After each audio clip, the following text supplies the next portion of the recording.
बिस्मिल्लाहिर्रहमानिर्रहीम।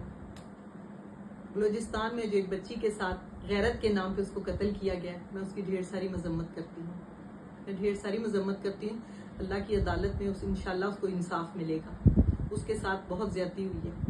जहाँ पे मर्द एक गैरत के नाम, मर्द को गैरत नहीं पता, जहाँ पे मर्द अपनी हुकूमत जिताते हुए अपनी और औरतों के साथ जो मर्जी करे उसको उस वक्त गैरत नहीं आती। जहाँ औरत एक, इस्लाम ने उसको औरत को हक दिया है, उस हक के तहत उसने एक शादी की है, इस्लाम के तहत उसने शादी कर ली है, तो वो उसको उस गैरत के नाम पे उसको कत्ल कर दिया गया। जहाँ उसने घर बसाने की कोशिश की, इस हक का, ये हक तो हमें इस्लाम ने दिया है, हमें हक इस्लाम ने दिया है। जब भी निकाह करते हैं तो सबसे पहले बच्ची से पूछा जाता है कि आपकी इसमें रजामंदगी शामिल है।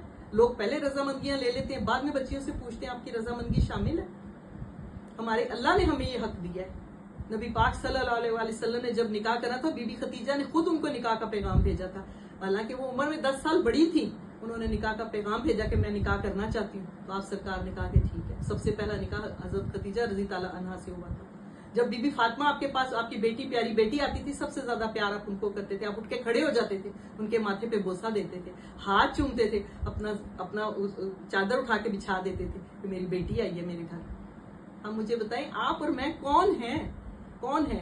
जब कुरान पाक में अल्लाह पाक ने लिख दिया कि अपनी जायदादों में से अपनी बेटियों को हिस्सा दें, आप मैं कौन है उनको छुड़ाने वाले, उनको माफ करने वाले? कि हम इनको, अब जब बेटियों को हिस्सा देने का आप बारी आ जाती है तो उस वक्त हम कहते हैं कि हमारा मजहब इजाजत नहीं देता। और जो चीजें आप लोगों को पसंद है, आप कहते हैं कि हमारा मजहब इस बात की इजाजत देता है।